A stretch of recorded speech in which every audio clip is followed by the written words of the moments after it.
Hello everyone, welcome back to my YouTube channel. So today we are going to discuss the procedure of building construction, or you can say the steps involved in the building construction. So basically, whenever we are going to construct any building, or whenever there is a requirement to there is a requirement that we need to construct a building, that time we have certain procedure that we must need to follow. So in that particular stages, the very important first step is paperwork. So I have listed all these steps, whatever we need to cover. So one by one, we are going to discuss elaborately each one. What does it means, and what are the requirement? What are the important aspects are related to it? Okay.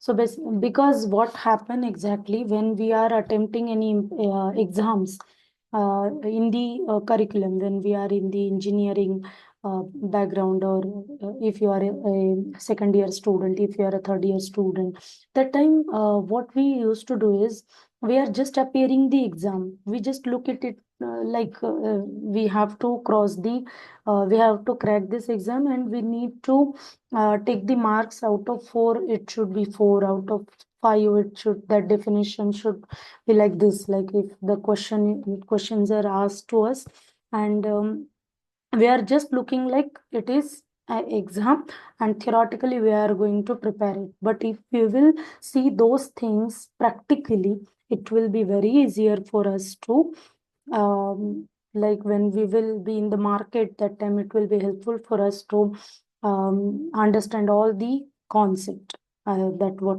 I feel personally. So but after certain period of time, we will get these things clear. So the very first area which we need to discuss is paperwork. Okay, so first of all, when we are going to construct a building, the first thing that we are going to do is we are creating a paperwork. Like we will take a paper, and we will list all the things what we will be requiring. Or other in another sense, the initial phase of constructing the building begins with the essential paperwork. This include detailed drawings, working drawings, estimating material, labor cost, obtaining the necessary approvals from the city development authority. Okay, so we will require certain approvals. That's what this paperwork means exactly. Because from the municipal corporation, from the PWD departments, from the various authorities, we will be requiring the approvals, and then only we can proceed with the next step. Okay, so the very first step is paperwork, in which the initial things are like we need to estimate the material and labor cost, what is going to be uh, what is the requirement of that particular project, and what is the estimated cost. And the cost will be like of all the things, like material, whatever the labors we are going to hire, and then whatever the components, everything, whatever be required in that particular construction, that thing we need to first of all calculate, and then obtain the necessary approvals accordingly.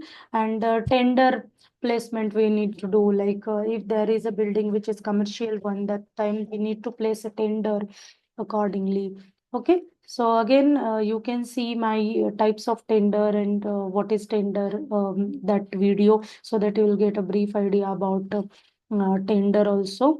So it will be also helpful for you guys to attempt the exams, as when we are preparing for the exams in civil engineering. Okay, next is marking the layout. Once you get the necessary approvals from the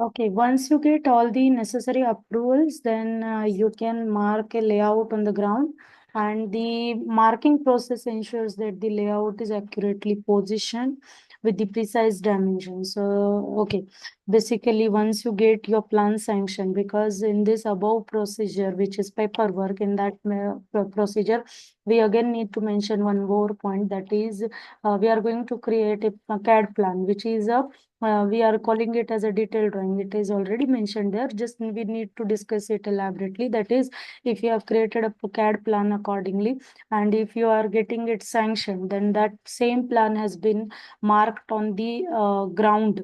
That same layout has been marked on the ground, that we need to ensure that the markings are correct according to the planning. Okay, that is nothing but the procedure or second step which is involved in the stages of building construction, you can call it as. Okay, with precise dimensions, that dimensions should be a precise one. Precise is nothing but the accurate. Okay, and it will provide you the physical framework, because on the field you have to construct a building. On paperwork, the work is already is been finished. Now parallelly it is going to construct, we are going to construct a building. Parallelly it is going to modify, or the model is being going to create in the softwares. Okay, whatever maybe the respective softwares are there, we are going to create the models, 3D models, and everything will be going on there. We are discussing it on the field. Okay, so on paper, what are the phases? In the softwares, what are the phases? That is the another part. Parallelly, many more things are happening when you are constructing a building, because this is not a single job. Many steps are involved. Many, like we can say, parallel tasks are going on when we are constructing any kind of building. Then the third important process is excavation, because once you marked a layout, accordingly you have to do the excavation of that particular area. So it involves digging and shaping the ground, making it, if it is an uneven surface, you have to make it even one. Okay, by using suitable machinery is required to do that particular operation. The excavation work is carried out efficiently and to the required depth and width. Okay, so accordingly we can place the footings there, because foundation work is typically based on this particular step. So the next steps are based upon the first steps. Okay, previous steps. First is paperwork. Paperwork, once you have been done with it, then and then only you can do the marking of or we can say the layout. Marking can be done once the paperwork is done. Then once you've done the layout, then you can do the excavation. Once you've done the excavation, then you can do the foundation work. Okay, foundation work is nothing but, you can say, it involves many tasks.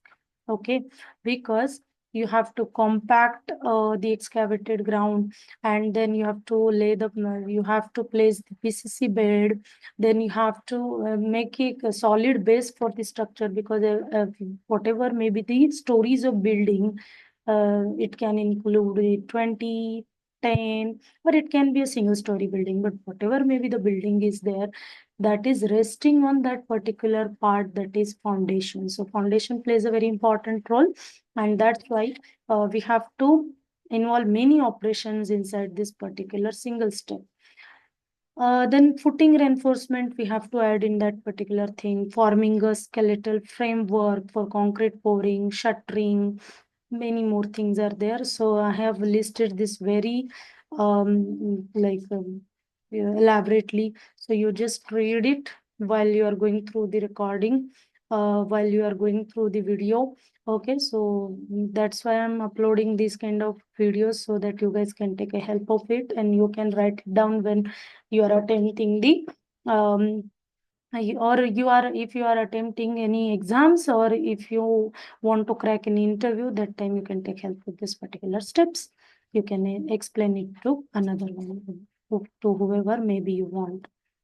Then the next task what we need to do is like column casting. Okay, so column casting is nothing but, once you have done with that particular previous task, the column casting is, the columns are constructed by fixing shuttering frameworks and pouring concrete into the formwork.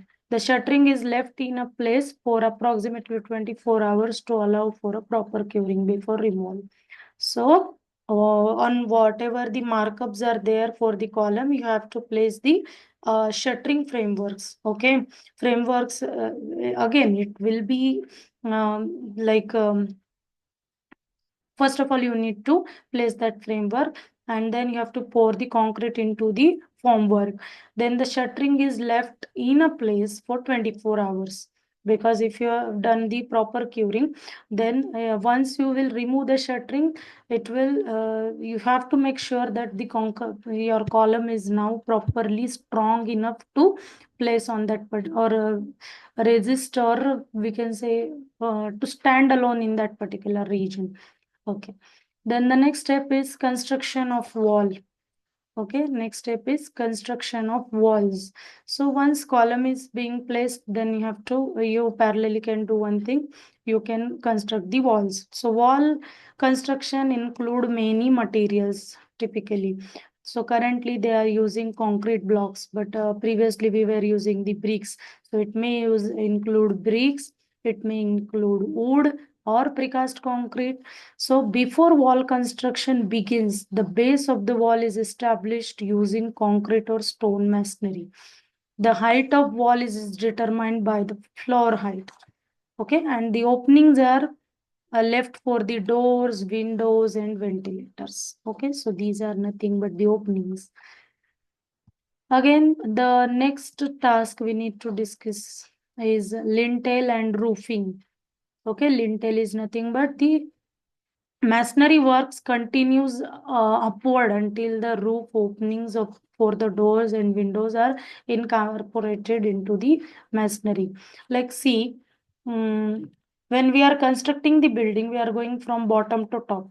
Okay, and when we are discussing the load distribution diagram, how the loads are going to distribute, or how the analysis of structure is being calculated, that will be followed from top to bottom. Okay, but when we are constructing a building, we are going from bottom to top. So one by one, everything coming inside the substructure and superstructure that we need to consider. So the here lintel is also like door, windows. So this term lintel is related to that.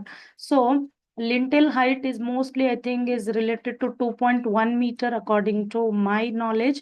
Okay, so that particular whatever may be the lintel height that we need to mark up for the we can say the doors and windows. Okay, then the reinforced cement concrete beams are laid over these openings to ensure that the structural loads are distributed effectively. Okay, so lintel is that one. Then the roofing is nothing but your slab. So slab casting is one of the important phase, as we know. So many people say that today is a slab process, today is we are going to lay the slab. So slab is one of the important processes to be followed on the your site. Okay, so slab can be a one way, can be a two way, so accordingly distribution is going to happen. But while we are going to rest this slab, we are going to construct this slab on the site. Then the after completion of masonry work, once we have completed that your brick masonry work, or concrete, or whatever may be the masonry work that is related to your wall, that once you have completed, then you can go for this particular step, that is roofing. In contemporary construction, reinforced cement concrete slabs are commonly used. The slab thickness and reinforcement details are in accordance with the approved drawings. Okay, we need to ensure that whatever maybe the things are approved, and then accordingly we can proceed. The next is plastering work. So plastering work is once you laid the slab, now you can go for the next step, that is plastering work. Okay, so plastering work is nothing but following the removal of formwork. About 2 weeks after the slab pouring, plaster work commences. Okay, we can start the plaster work, because after 2 weeks of slab pouring, then you can go for this particular plastering work. And mortar is prepared using a mix of 1:3 or 1:4, depending upon the requirement. So mostly for the plastering work, we are going to use the mortar that is of the grade 1:3 or 1:4. And a plaster layer is applied with a thickness not exceeding 0.75 inches. Curing is essential for about 7 days to ensure the plastic gains proper strength. Typically, internal walls are covered with a plastered layers, while external walls may be plastered or pointed. That depends upon the requirement of that construction. Okay, or again, costing matters a lot. Okay, according to that particular whoever may be the owner of that particular construction. Okay, so what is the budget of that particular area? Accordingly, the process will get changed, whether it need to be plastered or it need to be pointed. Okay. Then fixing of doors and windows. Once you have completed your plastering work, then you can go for the next step, that is fixing of doors and windows, because you can place the frames there, you can put your doors, you can put your windows, because curing has been done, your structure is now completely hardened, or we can say that now curing has been done, so it is now hardened one, and now you can do these things, because it will not hamper your rest of the process which you have followed till the time. So doors and windows, whether maybe of wood, steel, aluminum, can be installed now. Okay, and wooden door and window frames are positioned during masonry work, and panels are added with the hinges after plastering. Okay, steel and aluminum doors are fixed after the completion of paint work.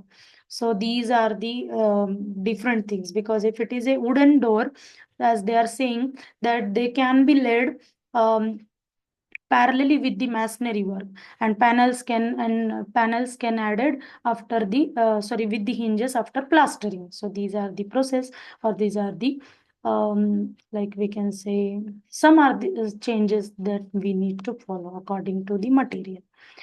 Then fixing of electrical and plumbing works that can be followed after this process.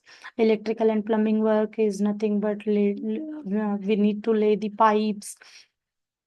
Okay, finishing touches, painting, tile installation, and these parallel works can be get inside the house and outside the house. Okay, tiles laying is nothing but first of all we need to place the cement mortar on your floor, and then we can place the tiles, granite, marble, whatever maybe the tiles are there. Okay.